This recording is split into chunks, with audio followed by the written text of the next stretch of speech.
자, 시청자 여러분 안녕하십니까? 유튜브 채널 JTB 뉴스가 선보이는 여의도 정치. 오늘은 추강욱 전 의원님과 함께하겠습니다. 자, 의원님 안녕하세요. 네, 안녕하세요. 예, 그 이재명 대통령의 시정연설 어떻게 보셨습니까? 네, 예. 처음부터 끝까지 보지는 못했고요. 예, 예. 네, 띄엄띄엄 봤는데 뭐 여러 가지 내용을 담으려고 애를 쓰셨고 뭐 여전히 국힘이 정신을 못 차리고 있는 게 참 안타깝고 예, 그렇게 국민들 앞에 적나라하게 그 안 좋은 모습을 보일 필요가 있었나. 그러니까 본인들은 윤석열이 대통령이던 시절을 생각하면서 그때도 그러지 않았냐라고 항변할지 모르겠는데 이게 좀 차원이 다른 얘기죠. 국회를 예. 정면으로 무시하던 대통령과 이재명 대통령 그 국회의원관의 본청에 들어오실 때부터 국힘이 그렇게 무슨 까만 마스크 쓰고 그런 쇼를 하고 있는데도 서서 어쨌거나 국가원수로서 야당에 대한 예는 표했잖아요. 예. 윤석열은 어떻게 했습니까? 아예 쳐다보지도 않고 그냥 한 적이 있었는데 이런 거를 평면 비교를 국민들이 하고 국힘에 안 들어간 게 그만큼 국정이 잘못 운영되고 전횡이 있어서 그랬겠지라고 생각하는 사람이 과연 얼마나 될까. 이 사람들 정말 망하는 길로 너무 빨리 달려가고 있는 것 같아서 그렇게 정신 차리게 해줄 수 있는 사람이 지금 아무도 없기 때문이기도 하지만 수준들이 참 처참한 것 같습니다. 예. 그 이재명 대통령은 그 10조 원을 들여서 AI 고속도로를 깔겠다라고 언급을 했고, 그다음에 윤석열 정부 때 R&D 예산이 그 삭감된 걸 비판을 했어요. 이재명 대통령이. 그러면서 하루라도 늦으면 한 세대가 뒤처진다라고 하면서 국회에서 그 법정 기한 내에 통과를 요청을 했는데 국힘이 잘 도와줄 것 같지는 않아요. 이런 분위기면. 뭐 어떻게든 뭐 또 목리를 부리겠죠. 근데 예. 경험상 그 예산 관련해서는 본인들이 챙겨야 될 저희가 있기 때문에 예. 바깥에다가 언론을 대고 그 거칠게 쇼잉만 할 뿐이지 예. 뒷구멍으로는 다 또 뭐 이거저것 또 합니다. 그러니까 예. 그건 크고 걱정 안 하셔도 될 것 같고 어제 연설 중에 이제 박정희가 경부고속도로를 통해서 산업화에 말하자면 고속도로를 놨고 DJ가 인터넷망을 통해서 정보통신의 고속도로를 깔았다면 예. 지금은 이제 AI 고속도로를 우리가 만들어야 된다 이런 언급을 하신 게 그 일각에서 그렇게 평하더만요. 이제 대한민국의 보수라고 자칭하는 사람들이 좋아하는 부분을 예. 그러니까 이게 일종의 이제 통합의 메시지를 대통령이 던진 거죠. 그 박정희를 끼워가지고 얘기를 해주니까 그거를 조선일보 일면에다 썼더라. 예. 그렇게 썼더라고요. 예, 조선일보. 그 예. 정확하게 이제 어찌 보면 맞은 건데. 그러니까 그런 정도 수준은 돼야 되지 않을까요? 그러니까 지금 현 시기에 AI 고속도로가 필요하다라고 하는 것도 AI가 미래 산업의 또 미래를 여는 중추가 될 거라는 건 누구나 다 부인할 수 없는 일이잖아요. 그리고 그것이 민주당의 어떤 정파적 이익을 위해서 그러는 게 아니라 나라의 미래와 국민의 이익을 위해서 하는 거잖아요. 그런데 그 전에 그 GPU 확보 문제나 이런 거 가지고 그 양양자, 뭐 나경원, 이준석 이런 유가 억지 썼다가 지금 망신을 당하고 있는데. 예. 그런 점들에 대해서 반성을 하고 국민들께 좀 제대로 된 얘기를 통해서 다시 인정받겠다라는 생각보다는 그냥 어떻게든 발목 잡고 시끄럽게 해가지고 국민들로 하여금 하여튼 정치에 대한 환멸을 불러일으키는 게 우리로서는 최고의 정치 및 선거 전략이다. 이런 수준을 못 벗어나오고 있다는 거죠. 아까도 말씀하셨지만 이번에 그 국민의힘 의원들이 검은 옷에 검은 마스크를 하면서 이제 시위를 했는데 예. 대통령 보고 꺼져라 이렇게 막말까지 했어요. 네. 그건 좀 심한 거 아닌가요? 진짜 꺼져라. 형편없는 사람들이에요. 정말로 뭐 한두 가지도 아니라 제가 윤석열을 대면할 때 마음이 어떻겠습니까? 예. 정말 가서 뭐 정말 무슨 짓을 해도 시원치 않는 저거지만 그래도 윤석열이가 대통령이라는 지위에 있었기 때문에 대통령은 국가를 대표하는 사람이니까 그리고 국가를 대표하는 대통령으로서 국회에 와서 연설을 하는데 거기다 대고 꺼져라라고 한다는 거는 국회의원으로서의 기본 자질이 없을 뿐만 아니라 이 헌법에 대한 기본적인 이해가 없는 거예요. 예. 그런 자들이 모여 있기 때문에 내란도 옹호하고 뭐 그러는 거 아닌가 싶습니다.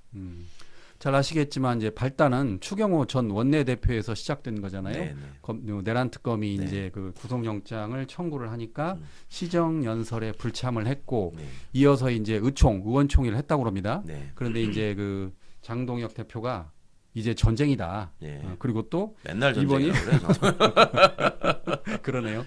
이번이 그 이재명 대표의 마지막 시정연설이 되게 하겠다. 뭐 그런 말까지 했어요. 예. 예, 좀 선을 넘은 것 같은데. 그러니까요. 그 뭐 극우적 본색을 드러내고 장동혁 대표가 요즘 어렵잖아요. 예전에 판사 시절에 했던 여러 비리들이 폭로되고 뭐 부인이 땅 투기한 거 뭐 예, 여러 가지가 예. 막 나오고 있는 것 같던데 그게 없던 얘기가 아니라 원래 그 사람 국회의원 처음 됐을 때부터 나왔던 얘기예요. 아, 근데 예. 지금 하도 그러고 다니니까 그런 얘기들이 다시 한번 이제 발굴돼서 회자되고 하는 것 같던데 좀 정말 정신 좀 차렸으면 좋겠습니다. 일각에서 지금 그 장동혁이 판사 출신이고 이러면 그 추경호에 대한 구속영장 청구와 관련해서는 그나마 이게 국회의원의 표결과 관련된 면책특권하고 관련성은 없는지 헌법을 기준으로 해서도 좀 판단이 돼야 된다라는 수준의 얘기를 했으면 그래도 아 야당이 그런 점도 지적하고 논리적 반박을 하는구나라고 좀 쳐줄 수 있는 면이 있을 수 있겠어요. 근데 네. 그런 차원이 아니라 그러니까 그런 얘기에 대해서도 뭐 충분히 반론을 할 수 있지만 그러니까 그 표결과 관련한 게 아니라 표결을 방해하기 위해서 지시를 받고 추경호가 움직인 부분에 대한 구속영장 청구를 한 거잖아요. 예. 그러니까 국회의원의 표결에 관한 면책특권하고 연결짓는 게 좀 무리한 논리긴 하지만 그래도 장동혁이라는 사람이 갖고 있는 수구정당 대표로서의 입장에서 뭐 그 정도 얘기는 해야지 그나마 수준을 좀 인정해 줄 수 있을 텐데 뭐 전쟁 운운하고 뭐 마지막 연설이라는 어쩌고 하는 거는 윤석열 때 했어야 되는 얘기죠. 그러니까 좀 제 얼굴에 침 뱉기 아닌가 싶습니다. 그 아까 말씀하신 건데 그 장동혁 네. 당시 판사가 그 판사를 그만두기 전에 건설업자를 보석으로 풀어줬다라는 의혹도 지금 제기됐잖아요. 그렇죠. 예. 친한 이제 그 판사 출신 변호사를 통해서. 예. 예. 근데 이제 그게 그냥 단순한 의혹이 아니라 그 변호사가 그렇게 해가지고 돈을 해먹은 것 때문에 지금 그 법원 판결이 나왔죠. 판결이 예, 맞습니다. 확정됐잖아요. 예, 예, 예. 그러니까 보통 심각한 일이 아닌데 반대로 한번 생각을 해보세요. 우리 저 추미애 의원도 판사 출신이시고, 예. 응? 저 우리 최기상 의원도 거기 판사 출신 있고, 하다못해 저도 변호사 할 적에 예를 들면 누구 아는 후배 판사한테 보석 부탁해가지고, 예. 무리하게 보석 허가 나오고 다음날 사표 내고 나와서 정치하더라 그러면은 저 사람들 어떻게 했을까요? 언론이 이 정도 수준을 해서 넘어갔을까요? 예. 그거 한번 생각해 보시면. 참 아무리 저 좀 뭐랄까 그 탐욕스러운 집단이라고 하지만 저기서 보이는 저런 부패나 탐욕의 증거에 대해서는 왜 이토록 관대하고 그냥 대충 넘어가는 것인지 매번 좀 하여튼 씁쓸합니다.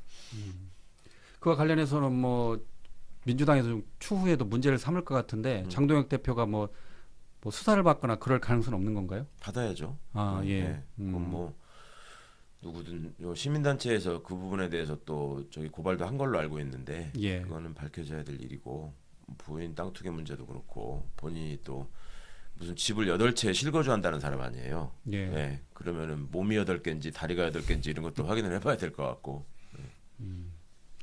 자, 이번에는 그 추경호 현 의원에 대해서 살펴보도록 하겠습니다. 말씀드린 것처럼 내란 특검이 구속영장을 청구를 했는데 이게 지금 현역 의원 가운데 내란 관련해서는 첫 영장이잖아요. 예, 그래서 지금 국민의힘의 위기감이 커지고 있다. 그렇게 되는 것 같습니다. 만약 구속영장이 발부되면 일부에서는 민주당이 정당 해산 심판 청구도 할 수 있을 거다라는 의견도 나오는데 어떻게 보십니까?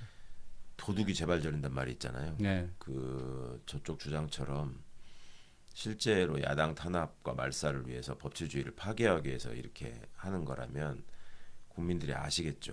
야, 예. 그게 그 상황에서 추경호가 그렇게도 못해? 이런 생각들을 하고 여론이 급격하게 악화될 겁니다. 그리고 저자들이 저렇게 뭐 까만 마스크를 쓰고 뭐라고 할 때 그 부분에 대해서 굉장히 호의적인 여론이 형성이 될 거예요. 예. 근데 그런 게 전혀 아니고 자꾸만 안 그래도 안 나오는 지지율을 지금 땅굴을 파고 더 들어가려고만 하는 거 아닌가 싶습니다. 진짜 정신 차려야 됩니다. 저 내란 정당 소리를 본인들이 끔찍하게 싫어하는 듯한 모습을 보이는데 행동은 그걸 계속 옹호하는 언행을 계속 하고 있잖아요. 예, 예. 그런 괴리를 시민들이 다 바라보고 있는데 그걸 모를 거라고 지금 생각을 하는 건지 그냥 앞에서 뭐 혐중만 외치고 트럼프한테 조아리면은 자기들 문제가 다 해결된다고 생각하는 건지 이게 누구를 위한 정당인지 무엇을 위해서 이 사람들이 정치를 하고 있는 것인지 본인들이 윤석열이 대통령이었던 시대에 어떤 짓거리들을 했는지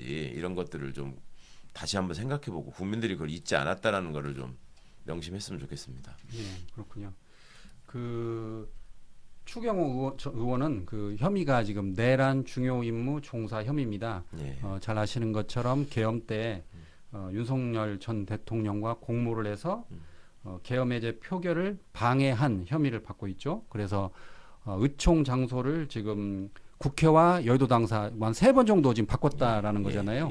근데 추경호는 뭐라고 그러냐면 그 당시에 그 국회 출입이 가능했고 국회의 기능이 완전히 마비된 것은 아니었다라고 지금 이렇게 반발하고 있는 걸로 나와요. 그거는 나경원님이 반박하지 않았나요? 자기는 들어가려고 했는데 민주당 지지자들이 막아서 못 갔다면서요. 그러니까 경찰들이 다 민주당 지지자라는 얘기인지는 모르겠는데 여하튼 그 말 같지 않은 소리고 왜 내란 주요 임무 종사라고 했는지 뭐 다들 아시겠지만 법리적으로 한 번만 좀 보충 설명을 드리자면 내란이라고 하는 것은 법적으로 그 행위 요건이 말입니다. 국헌을 문란하게 하는 거거든요. 국헌을 문란하게 하는 거는 대부분 판례가 뭐라고 했냐면 헌법기관의 기능을 정지시키는 거를 말했습니다. 이건 이제 판례로 확립되어 있는 거예요. 근데 헌법기관의 기능을 정지시킨다라고 하는 건 뭐냐면 여러 가지가 있을 수 있지만 그중에 대표적인 게 국회가 계엄에 대해서 논의하고 그 계엄 해제 여부에 대한 의결을 하는 것을 방해하면 그대로 헌법기관의 기능을 정지시키는 거죠. 그런데 추경호가 맡은 역할이 국회가 계엄 해제를 하지 못하도록 그 지시를 받고 조장한 거 아니냐라는 의혹을 받고 있는 거고 특검의 수사 결과로 상당 부분이 드러나가지고 지금 내란 주요 임무 종사 그러니까 내란을 벌인 그러니까 윤석열이가 지시를 하고 군대를 불법적으로 동원하고 그 군대를 통해서 국회 유리창을 깨고 국회를 단전단수하고 장악하고 국회의원을 끌어내라는 지시를 했잖아요. 근데 그거와 별도로 국회가 제대로 기능을 하려고 하는데 원내대표라는 교섭단체 원내대표라는 자가 의원들을 모이지 못하게 계속 그 방해했다. 이런 점들은 딱 떨어지는 내란 주요 임무 종사에 해당하는 거죠. 그래서 그 당시에 국민의힘 108명 의원 가운데 계엄 해제 표결에 참여한 의원은 18명에 그쳤어요. 그리고 당시 그 사람들의 조직 체계를 보더라도 당 대표가 한동훈이가 할 때예요. 당 대표는 국회 본회의장에 모여서 다 표결에 참가하라고 계속 그랬죠. 독려를 하고 뭐도 올리고 했는데 일체 무시된 거 아닙니까? 그 뭐 한동훈의 인성이 저열한 것도 이유가 있었겠지만은 추경호를 바라보면서 추경호 시키는 대로 따라갔다는 게 더 크겠죠. 왜 그 사람들은 한동훈을 무시하고 추경호를 따라갔을까? 윤석열과의 관계를 보면 알 수 있죠. 한동훈이는 내 앞으로 잡아라 총으로 쏴버리겠다 이럴 정도의 미움을 받는 대상이었고 추경호는 윤석열 밑에서 경제부총리까지 하는 출세를 하고 돌아와서 원내대표까지 된 사람이란 말입니다. 그러면 국힘 의원들의 속성상 바보가 아닌 이상 누구 말이 윤석열 말이구나라는 걸 판단하는 거 어렵지 않았겠죠. 그러니까요. 당대표는 본회의장에 있었는데 원내대표는 의총 장소를 바꿔가면서 자기는 결국 들어오지 않았잖아요. 끝까지 본회의장에. 그러니까 국민의힘 그 108명 가운데 18명 뺀 의원들은 실세가 추경호다라는 걸 알고 있었던 거잖아요. 그렇죠. 그리고 추경호의 얘기가 조금이라도 진심이 있으려면 자기는 본회의장에 들어와서 표결을 했었어야죠. 그렇네요. 그래야지 국회 본인의 해명처럼 의원들이 못 들어올 상황인 것 같아서 왔다 갔다 했다라는 말이 못 들어올 상황이니까 있는 사람이라도 들어가서 표결을 했다라고 이어질 수 있는 것이지 본인도 안 들어가 놓고 본인뿐입니까? 추경호 밑에서 뭐 대변인하고 어쩌고 했던 신동욱이나 이런 사람들도 없고 숫자 해야하는 것처럼만 보이고 결국 안 들어왔잖아요. 안 들어왔죠. 조지연이라는 사람도 마찬가지고. 왜 그랬겠습니까? 자 이제 그 추경호 의원의 그 구속 그 여부가 지금 관건인데 지금 본인은 그 불체포 특권 포기 의사를 밝혔습니다. 그런데 이제 국회법상 절차상 국회의원에 대한 체포 동의 절차가 진행될 걸로 보인다라는 게 이제 아니 이제 그게 전형적인 쇼인 게 국회법의 문제만이 아니고 헌법의 문제예요. 불체포 특권은 헌법이 국회의원에게 부여한 권한이기 때문에 자기 마음대로 포기할 수가 없는 거예요. 그러니까 예를 들어서 나는 대한민국 국민인데 평등권을 포기하겠다 이렇게 할 수 있습니까? 그런 얘기거든요. 그러니까 말 같지 않은 소리를 하면서 정치적으로 이제 쇼를 하는 건데 권성동도 그랬잖아요. 그때 그랬죠. 그래서 11월 13일쯤에 그 본회의를 열어서 체포동의 요구서를 보고하고 11월 14일쯤 아마 처리할 걸로 보인다 그렇게 나오더라고요.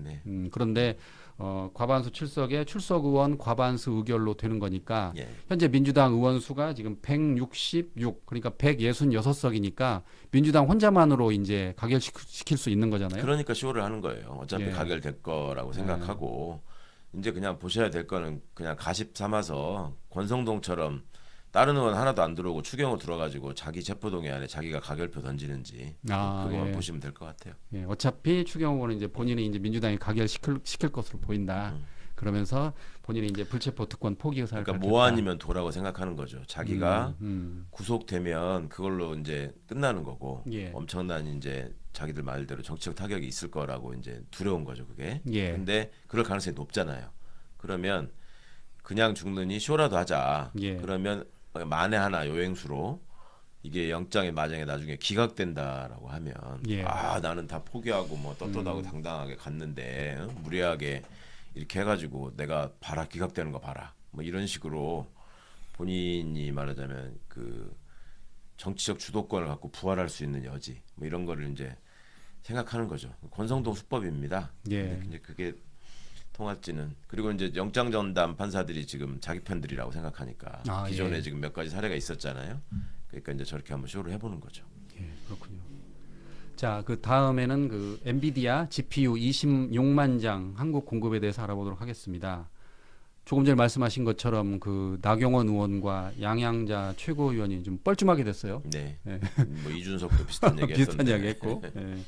그러니까 그 국힘 대선 후보 때 그 당시 그 양향자 그 후보가 이재명 대통령의 AI 공약은 빈 깡통입니다라고 하면서 이렇게 종이를 찢어버렸잖아요. 네. 그리고 김문수 후보도 거짓말은 찢어버린 게 답이다라고 맞장구를 쳤습니다. 네. 그리고 나경원 의원은 그 당시에 4월 15일일 겁니다. 4월 15일 기자회견을 통해서 그 GPU 5만 개 확보 외교 안보 현실을 외면한 공허한 숫자 노름이다라고 이렇게 말을 했는데 5만 장도 아닌 26만 장을 줘버린다고 그러니까 네. 정말 황당했을 것 같아요.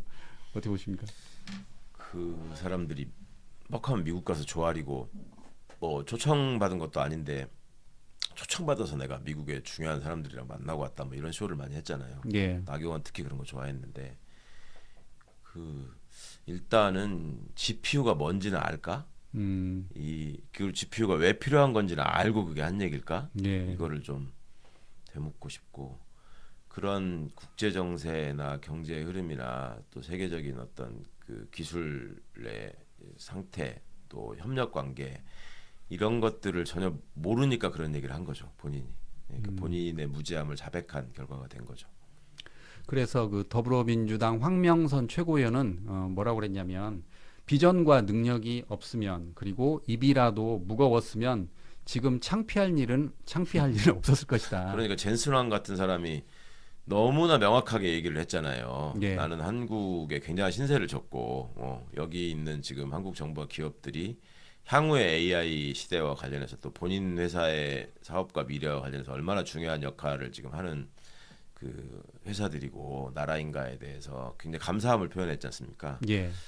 그러면 이 사람들 평소에 하던 얘기로는 이제 젠슨왕이 황 씨니까 저 중국 간첩이다 뭐 이런 식으로 더 나와야 될 텐데 차마 그렇게도 못하고 그렇게 못하고 하던 수법을 네. 못하니까 예. 저 저런 식으로 지적하면은 뭐라도 또 어거지를 쓰면서 반응이 나오는데 지금 찍소리 못 하고 있잖아요. 예. 네, 그것만 아니, 봐도 26만 장을 공급해버리겠다 해버리니까 그러니까 아니 너무 많이 준 거죠. 그쪽 입장에서는 5만 장 이제는 노렸다고 아마 했는데. 그런 얘기 할 것 같아요. 말만 그렇지 안 줄 거다. 뭐.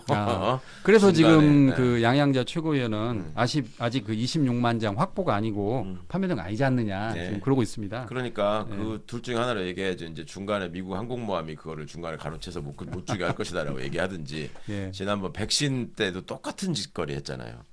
우리 정부가 백신 수급에 문제 없도록 다 계약하고 차차 들어올 것이다라고 얘기하는데 끝까지 악을 썼거든요. 백신 어려울 것이다. 확보 어려워 안 된다. 그리고 막상 다 확보하니까 그다음에 뭐라 그랬습니까? 백신 맞지 마라. 위험하다. 그리고 지네들은 다 맞았어요. 또 가서. 그러니까 그런 집단이에요. 예. 그게 국민의 생명과 재산이 중요한 사람들이 아니에요. 예. 결국 이제 그 GPU 26만 장이 말 그대로 이제 본격적으로 판매되면 이제 더더욱 할 말이 없을 것으로 보입니다. 예. 자, 이번에는 그 윤석열 전 대통령 내란 재판 이야기를 해보도록 하겠습니다. 그 윤석열 전 대통령이 곽종근 전 사령관을 상대로 혹을 때려다가 혹을 붙여버렸어요. 예. 예. 그러니까 무슨 내용이냐면 잘 아시겠지만 그 증인으로 출석한 그 곽종근 사령관이 비상계엄 논의가 24년 10월 1일 국군의 날을 전후로 시작했다라고 발언을 했습니다. 네. 그러니까 이제 윤석열 전 대통령이 갑자기 이제 술 이야기를 꺼낸 거예요. 네. 우리 8시부터 바로 소맥 마시지 않았느냐. 그런 상황에서 무슨 비상계엄을 논의하느냐. 말도 안 된다고 했는데 갑자기 뜬금없이 이제 곽종근 전 사령관이 이제 폭탄 발언을 했습니다. 네. 그때 그랬잖아요. 한동훈 데려와서 사살하겠다 뭐 그런 식으로. 어떻게 보십니까? 조갑재 씨가 잘 지적하셨던데 예. 국군의 날 대통령이 그 피곤한 행사에 지친 군인들 불러다가 폭탄주 돌린 게 지금 그게 할 소리냐? 예. 그럼 그 상황에서 김정은이가 만약에 전쟁이라도 일으켰으면 어쩔 뻔했냐? 예. 그게 말하자면 보수적인 입장을 가진 사람들이 볼 때 가장 열받고 개탄해야 될 일이죠. 예. 이거는 술 먹는 거 외에는 그러니까 딱 뭡니까 이제 행사장 가서 지가 격려 받고 뭐 이렇게 하는 거에 이제 뽕을 맞은 거예요. 군대도 안 갔다 온 게 거기 가가지고 그런 상황을 보니까 그러니까 기분 좋았던 거지. 그러니까 야 다 모여 술 먹어 이랬는데 지휘관들은 부대로 복귀해야 되고 뭐 저기 해야 될 일이 있습니다 하고 또 못 왔다는 거잖아. 그러니까 일부만 있으니까 본인이 본인이 이제 그 대연장 말고 작은 장소에 가가지고 계란말이까지 직접 그러니까 해줬다. 중요한 거는 네. 어떻게든 윤석열이는 그날은 술을 먹었어야 되는 거야. 지휘분을 위해서 그 얘기만 한 거예요 지금 네. 자백을. 그러면서 뭐 계란말이도 내가 말았고 뭐 네. 어떤 소리 하는 건데 그거를 들은 곽종근이 중간에 한번 그런 얘기합니다. 아니 그 폭탄주 10잔 12잔 막 이렇게 돌리지 않아서 기억합니다 내가 그러잖아요. 예, 예. 10잔 12잔을 폭탄주를 먹이면 예. 그러니까 박종근 중장의 주장은 그거잖아요. 그렇게 술을 막 돌리고 신나가지고 떠드는 상황에서 당신이 비상대권 얘기도 하고 흥분해가지고 한동훈이랑 저기들 몇 명 잡아와라. 예. 내가 총으로 쏴서 죽여버리겠다. 이런 말을 당신이 거기서 해놓고 지금 와서 지금 그게 무슨 술자리에서 시국 얘기를 안 했다느니 뭐 그런 얘기를 할 상황이 아니었다느니 이따위 소리 하는 게 말이 되냐. 예. 그러면서 그러잖아요. 내가 여기까지는 말했는데 더 이상 얘기 안 하겠다. 예. 더 해봐라 이런 거잖아. 더 하면 네, 내가 더 얘기하겠다 더 하겠다. 이거잖아요. 네. 그 찍소리 못 하잖아요. 예.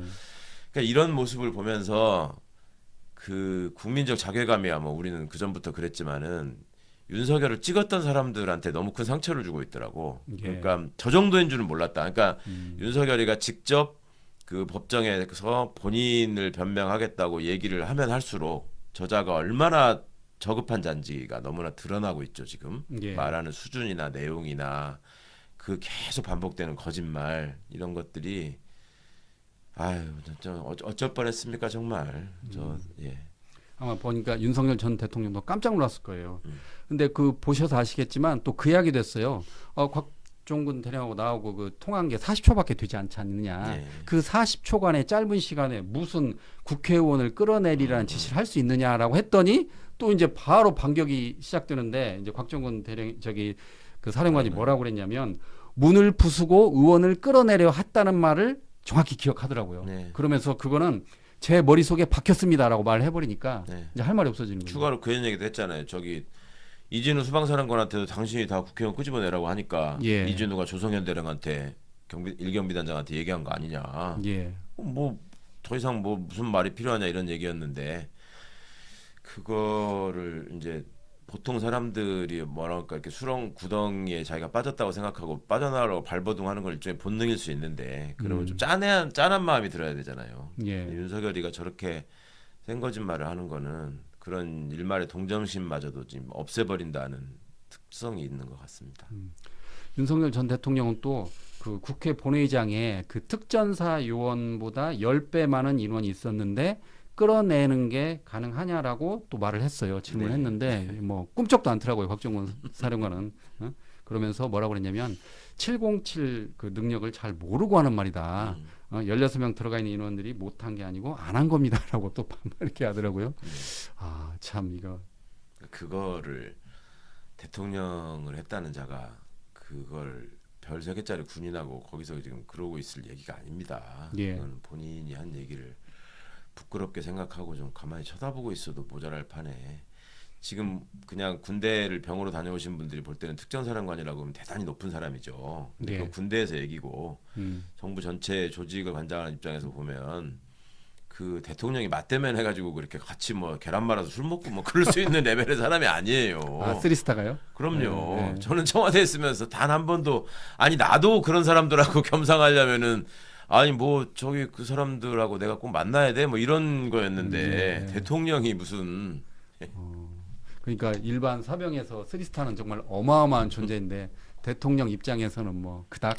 아이 그럼요. 그 높이 쳐줘도 그러니까 1급이에요 1급 공무원으로 치면 아, 1급 정도? 예. 예. 1급 공무원이 대통령 만나서 같이 폭탄주 마실 수 있습니까? 차관도 아니고 일급. 그럼 1급 높게 쳐줘서 1급이라고요. 근데 어쨌든 본인이 그렇게 지금 피해가려고 노력을 하는데 이거 뭐 저 자충수가 되고 그냥 혹 때려다 혹을 붙이는 경우가 생기니 뭐 참. 그러니까 이제 그만큼 나쁜 사람이기 때문에 그렇습니다. 이게 진실은 외면하고 어떻게든 술수를 써가지고 예전에 검사 때 하던 수법으로 그냥 어거지를 쓰고 자기가 또 승진시켜주고 자기가 술 말아주고 자기가 저기 반찬 제공한 사람들은 나한테 얻어먹은 사람들은 나한테 불리하게 얘기 못한다. 그리고 내가 눈을 부라리고 소리 지르고 이렇게 압박하면은 다 쫄아가지고 그리고 예전에 내가 대통령일 때 저것들 내 앞에서 눈도 제대로 못 맞췄다. 이런 생각 가지고 지금 막 거짓말을 해보려고 한 거예요. 근데 이게 윤석열 특유의 어떤 그 건방짐과 오만함에서 온 것도 있지만 이자가 정치 검사로서 수십 년을 살았다는 데서 온 그 습속이 자기를 결국 무너뜨리고 있는 겁니다. 제가 예전에 윤석열이 대통령이 되고 뭐 어쩌고 할 때 페이스북에다가 그런 글을 올린 기억이 있는데요. 제가 윤석열 씨 당신의 과거가 당신을 무너뜨릴 것입니다. 이렇게 예. 제가 일종의 예언을 한 적이 있거든요. 예. 딱 그대로 되고 있죠. 윤석열의 과거가 윤석열의 진면목을 드러나게 하고 윤석열을 그대로 다 무너뜨리고 있습니다. 예. 자, 이번에는 그 지기현 부장판사 이야기를 해보도록 하겠습니다. 그 지기현 부장판사가 그 변호인들에게 쩔쩔매는 그 동영상이 지금 화제가 되고 있습니다. 김용현 측 변호인하고 지금 나온 이야기인데 당시 그 검사가 어떤 이야기를 했냐면 방청석에서 증인을 비난하는 그 목소리가 들렸다. 네. 그러니까 이거를 좀 확인을 해보자. 법정 질서 유지 차원에서 확인을 해보자라고 했습니다. 그랬더니 변호사가 지금 이게 그 중계가 되면서 변호인들하고 피고인들이 많은 비난을 받고 있다. 엄청 스트레스를 받고 있다. 그런데 지금 검사는 이 와중에 증인 비난한 발을 찾자고 한다. 그러면서 검사 부끄러운 줄 알아야 된다라고 했어요. 예. 그랬더니 지기현 부장판사가 변호사님 왜 이렇게 화를 내세요? 그래서 웃으면서 정숙하세요. 그리고 법원을 존중하는 의미에서 제재를 할 수 있습니다라고 했는데 이게 이제 그 뭐죠? 그 법정을 이렇게 압도를 못 하더라고요. 예. 근데 우리가 일반적으로 알기에 약간 이제 우리 판사가 이제 무조건 이렇게 권위가 있으면 안 되지만 제주 부장판사 그 오창훈 부장판사 그런 이야기를 했잖아요. 한숨도 쉬지 마라. 어기면 구속하겠다라고 했는데 그렇게 그러니까 판사가 얼마든지 그 분위기를 그 정리할 수 있는데 정작 지기현 판사는 그걸 못 하고 있습니다. 그래서 댓글을 보니까 이게 내란 재판이냐 개그냐라고 이렇게 나오던데 어떻게 보십니까? 이게 그런 거죠. 그 일반적으로 생각하는 법원의 엄숙함 뭐 이런 것들을 떠올리시게 되잖아요. 예.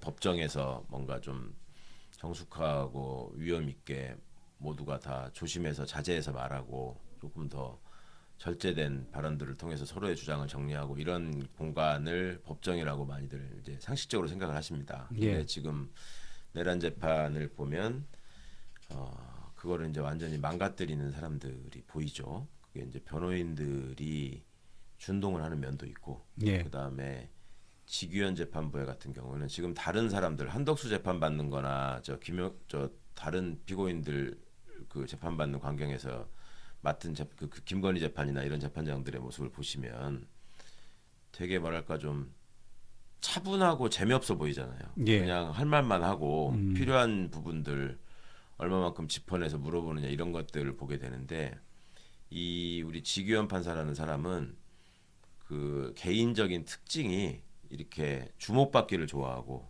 돋보이고 싶어하고 그러니까 학교 다닐 때도 예를 들면 소풍 가면은 왜 앞에 가가지고 그 레크레이션 하면서 친구들 앞에 서서 그걸 이끌어가는 사회자 있지 않습니까? 예. 그런 거를 하던 친구예요 원래. 그러니까 그 기질을 판사하는 동안에도 못 버리고 있는 거고 지금 카메라가 돌아가고 있는 와중에 본인이 재판 진행을 굉장히 상냥하게 친절하게 잘하고 있다라고 생각하고 있을 거예요. 예. 그러니까 판사들은 다른 사람들로부터 제대로 된 비판이나 견제를 받을 기회가 없습니다. 그 법정에 가서 특히 앉아 있으면 그렇지 않겠습니까? 거기 앉아 있는 사람들이 다 판사가 어떻게 판단을 하고 어떤 방향을 정하느냐에 따라 자기 인생이 좌우될 수 있는데, 그 다음에 검사와 변호인의 입장에서도 판사의 판단에 따라서 재판의 성패가 갈릴 수 있기 때문에 판사에 대한 직접적인 비판이나 이런 거를 되게 자제할 수밖에 없거든요. 예.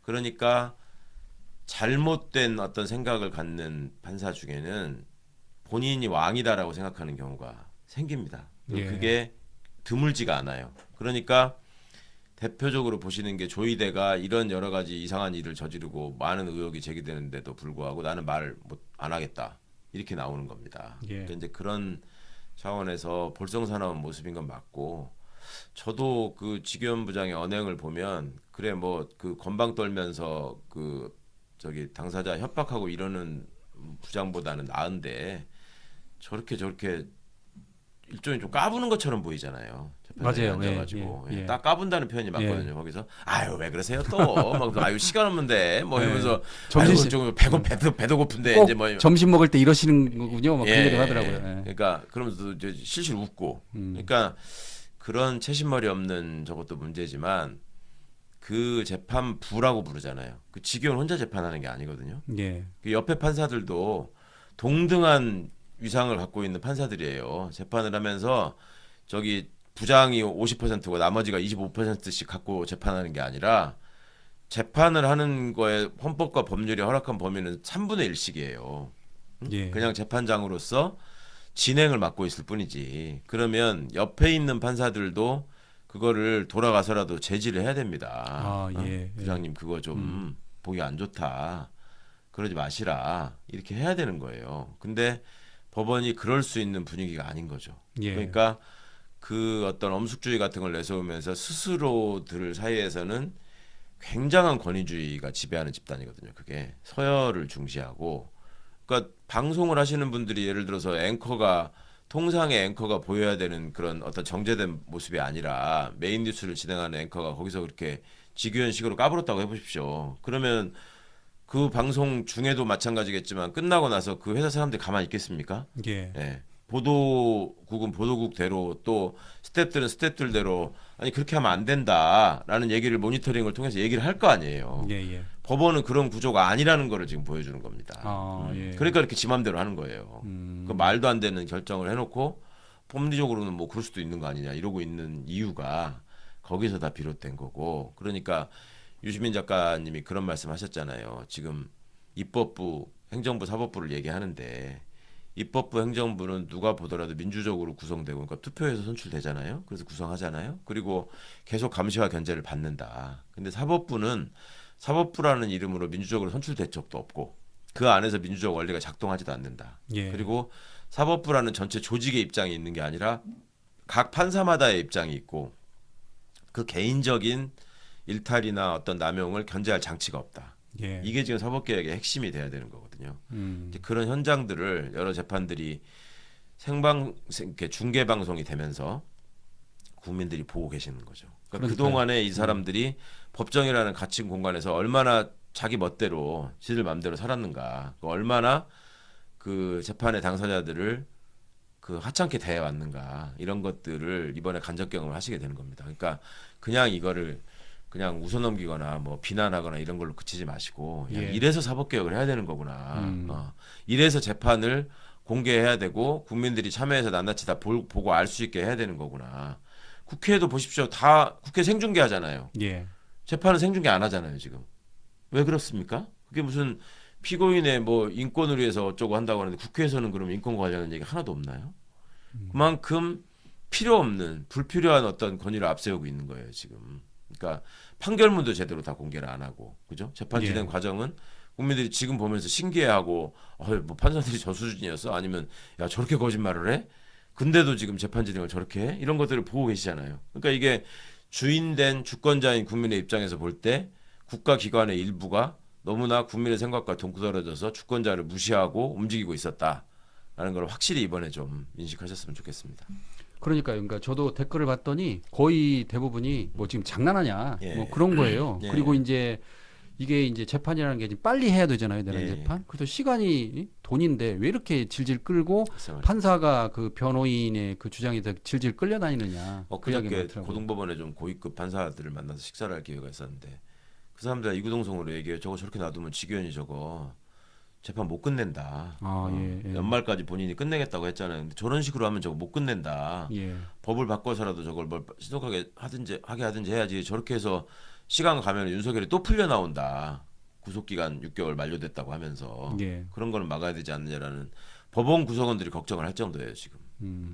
그럼 아까 의원님 말씀하신 대로 사법개혁으로 이런 거 바꿔야 된다는데 그럼 사법개혁으로 이런 거를 좀 바꿀 수가 있나요? 그럼요. 이거는 이제 예를 들어서 판사가 그 이러하게 소송 지휘를 해야 된다. 그다음에 검찰의 전횡에 대해서 이렇게 이런 경우에는 반드시 공소권 남용으로 판결을 하고 그 말하자면 무고한 국민들이 검사의 손에 놀아나지 않도록 해야 된다.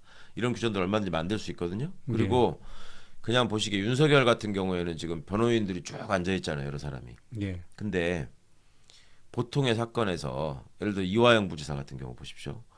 검찰들이 검사들이 한 줄로 막 대여섯 명씩 나와서 앉아 있잖아요. 예. 변호사 한두 명이에요. 그죠? 예. 국민들 입장에서는 변호인들을 선임하려면 다 그게 돈이고 또 본인의 시간을 다 할애해 가면서 생업을 빼가면서 거기 나오는 겁니다. 근데 그러면서 법정에서 그러면 대등한 당사자로 지금 취급받고 있느냐. 말로는 판결이 확정될 때까지는 무죄로 추정된다라고만 하지만 판사들은 그러면 그런 재판을 받으러 온 시민들을 내가 대법원에서 이 사람이 내지난 상급심에 대한 저거를 포기해가지고 재판이 확정될 때까지는 이 사람은 무고한 사람이다. 무죄일 수 있다라는 걸 염두에 두고 재판하고 있는 것이냐. 예. 오히려 반대로 생각하는 경우가 훨씬 많잖아요. 예. 그런 거 아유 왜 검사가 월급 받는 사람이 왜 거짓말하겠어. 일반 사람들이야 먹고 사느라고 거짓말도 자주 하고 이익이 우선인 사람들인데 왜 여기 와서 진실을 말하겠어. 이런 식의 인식들이 있거든요. 이런 기본적인 사고 방식이 그냥 재판에서 본인의 선입견으로 작동하지 않도록 견제하고 방어하는 장치들을 만들어야 되는 거죠. 그러니까 단적으로 검사가 5명 나오면 변호사도 5명 앉을 수 있게 해줘야 되는 거예요. 예. 그거를 본인이 다 선임하지 못하면 국선 변호인을 변호사. 제대로 된 국선 변호인이 거기 방어를 할 수 있도록 해줘야 되는 거죠. 그러니까 그렇게 안 하니까 검사들은 거기 나와 있는 게 5명이지 돌아가면 전체 조직이 누구 하나를 표적으로 삼으면 전체 조직이 움직인단 말입니다. 지금 저 같은 사람 기소해놓고 재판할 때 보면은 보통 사람들의 사건에 똑같은 죄명의 사건이 예를 들어서 한 500페이지의 기록으로 끝난다면 저 같은 사람 15,000페이지, 2만 페이지를 만드는 거예요. 그리고 한 사람의 검사로 끝난다면 15명, 20명이 들러붙는 거예요. 그런 짓들을 합니다. 그리고 돌아가서 그거를 조직적으로 움직여가지고 뭔가의 다른 또 결과물을 만들어가지고 오거나 그런 어떤 산출물을 제시하는 경우와 그냥 혼자 앉아가지고 변호사 한 명하고 상의해가지고 하는 경우와 그게 무기 대등이 되겠습니까? 그러니까 이런 점들에 대한 고민들을 실질적으로 해야 됩니다. 이 대통령이 초반 국무회의 주재하는 자리에서 그런 말씀하신 적이 있죠. 국가가 왜 이렇게 국민한테 잔인한 거냐? 그러니까 1심에서 무죄된 사람 무조건 항소하죠. 이렇게 법무부 장관한테 물어보면서 그 얘기했던 거 기억하실 겁니다. 이게 그러니까 국가가 국민에게 해야 될 도리가 있는 건데 우리는 국민의 도리와 자세만 맨날 얘기하고 국가가 국민한테 그 개그 프로에서나 나라가 나를 위해서 해준 게 국가가 나를 위해서 해준 게 뭐가 있어라고 얘기를 하지만 사실은 당연히 그거는 주권자가 해야 될 얘기고 국가가 거기에 답할 의무가 있는 겁니다. 지금까지 국가가 국민한테 해준 게 뭐가 있어라는 말을 이번 내란 과정을 통해서 이자들은 우리는 당신들을 진압하고 그냥 체포하는 사람들이지 뭘 해주는 사람들이 아니야 라는 모습을 지금 보여주고 있는 거예요. 대한민국의 수구 기득권 집단이 거기다가 공직자들까지 포함해서 그 핵심에 국힘이라는 집단이 저게 정치 세력으로 지금 존재하고 있는 거고 그 옆에서 이권을 나누면서 그 탐욕의 카르텔을 형성하고 있는 사람들이 끝까지 남아가지고 악을 쓰고 있는 겁니다. 미국이 우리를 구해줄 것이다라고 외치면서 그러니까 이런 현실을 정말로 우리가 민주적으로 꼭 극복해야 될 지금 시점에 와 있다. 이런 점들 꼭 말씀드리고 싶습니다.